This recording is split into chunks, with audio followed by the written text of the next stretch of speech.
5 करने के बाद वो 30-70 की रेशो पे थी। जिस वक्त गवर्नमेंट 30-70 रेशो से मुराद आपकी ग्रोअर को जो है ना जी वो देने पड़ते थे तकरीबन 70% जी, और 36,000 रुपीज गवर्नमेंट देती थी। ठीक। हम ये कहते हैं कि गवर्नमेंट ग्रोअर पर इतना लोड ना दे, और अगर हमें वो देती है तो इसको लॉन्ग टाइम लोन दे दे। सही, जिस तरह इंडस्ट्री के अंदर यस, जैसे इंडस्ट्री में हो रहा है।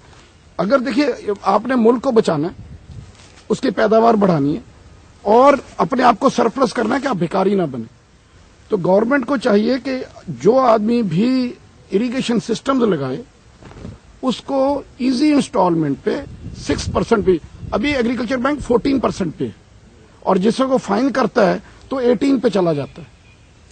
ये जो फार्मर्स को लोन गवर्नमेंट दे रही है, यानी वो 14% सूद के ऊपर दे रही है जी।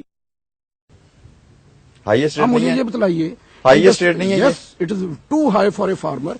जब इंडस्ट्री को इजी लोन देते हैं 6% पे, तो जो मेजर आपकी बैकबोन है ग्रोअर्स की, जिसके ऊपर ये आपकी सारी इंडस्ट्री चलती है, मुझे कोई इंडस्ट्री दिखा दें, टेक्सटाइल ग्रोअर्स पे चलती है, फ्लोर इंडस्ट्री ग्रोअर्स पे चलती है, ले दे के एक स्टील है ना जो कि बाहर से चलता है, बाकी तो सारा कुछ आप यहाँ खास साहब यहाँ एक चीज आपको और बताऊंगा, स्टील के इंडस्ट्री की बात की, इंडस्ट्री जितनी है वो बाहर से इंपोर्ट करती है।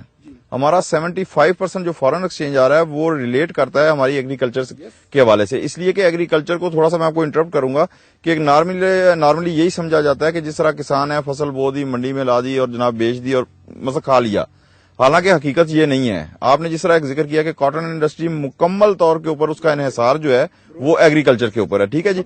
बेवरेज इंडस्ट्री जितनी भी है उसका इन्हिसार हमारी एग्रीकल्चर के ऊपर है, तो 70 सारा इसी के ऊपर है ना सर। 75% जिस शोबे से हमें फॉरेन एक्सचेंज आ रहा है और हम एक एक डॉलर को तरस रहे हैं, क्या जरूरत नहीं है कि उस शोबे पे सबसे ज्यादा तवज्जो दी? देखिए, सबसे अगर आप irrigation system long term 10 years के ऊपर दे दें तो ग्रोअर उसी में से पैसे कमा के, क्योंकि एक साल में आप अगर आप ग्रोअर को कहेंगे फुल इन्वेस्टमेंट करे, अगर बिल्कुल मैंने 100 एकड़ के लिए 10 लाख रुपया या 15 लाख रुपया मुझे देना पड़े या 20 लाख दे, मैं तो नहीं दे सकता।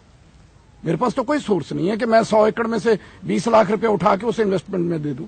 हाँ, मुझे गवर्नमेंट दे दे और उसको 10 इयर्स पे ले ले, इसी इंस्टॉलमेंट में मुझे भी कोई इतराज नहीं है। उससे क्या होगा? यहाँ खान साहब मैं आप ही की बात को जारी करते हुए बिल्कुल कीजिएगा कि जिस तरह आप कह रहे हैं कि इंसेंटिव्स मिलने चाहिए काश्तकार को और एग्रीकल्चर के शोबे को, यहाँ मैं आपको मिसाल दूंगा कि 2004 के अंदर जब बजट पेश किया गया तो इंडस्ट्री के लिए जो एक मशीनरी होती है उसके ऊपर एक ऐसा लॉ आया कि जिसके तहत ड्यूटी की छूट आ गई, सेल टैक्स फ्री हो गया जो बाहर से इंपोर्ट होनी थी। उस हवाले से विद इन ईयर 65 अरब की जो मशीनरी थी वो आई। अब जब 65 अरब की मशीनरी आई तो उससे बहुत सारे ऑटो सेक्टर में खासतौर के ऊपर आपकी तरक्की हुई, आपके मोटरसाइकिल इंडस्ट्री लगी, इसके अलावा रिक्शा इंडस्ट्री लगी, आप देखें सीएनजी रिक्शा। तो अगर ऐसी कोई पॉलिसी क्यों नहीं हम एग्रीकल्चर के हवाले से बना पाते? मासेस को इकट्ठा करने के लिए बहुत ज्यादा तगोदो करनी पड़ती है। जो चंद आदमी है वो जल्दी इकट्ठे हो जाते हैं, जो ज्यादा है वो समझते हैं ठीक है हम पावर में, हमें क्या जरूरत है इकट्ठा होने की? नहीं, वो बेचारे इकट्ठे नहीं हो सकते क्योंकि स्प्रेड आउट है ना। वो इंडस्ट्री को तो 10 आदमी एक जगह इकट्ठे होकर बैठ के डिसाइड कर लेंगे। आज शुगर इंडस्ट्री ये डिसाइड कर ले कि जी हमने रेट नहीं देना, वो तो कितने होंगे? 50 आदमी होंगे। 50, बिल्कुल ठीक, ठीक है जी। वेर एज अगर आप ग्रोअर्स को कहें कि जी वो गन्ना सप्लाई ना करें नहीं हो सकता, पॉसिबल नहीं है, क्योंकि वो इकट्ठे नहीं हो सकते, स्प्रेड आउट है। मेरी सजेशन, इरिगेशन सॉफ्ट लोनिंग दे फॉर ए लॉन्गर टाइम दे, आपका मसला हल हो जाएगा, ताकि काश्तकार के जेल में बाहर नहीं होगा 6 महीने बाद मुझे देना है। वो 6 महीने के बाद देगा, क्रॉप निकाल के देगा ना, निकाल के देगा, और उसका एक पोर्शन देगा, सारा थोड़ा देगा।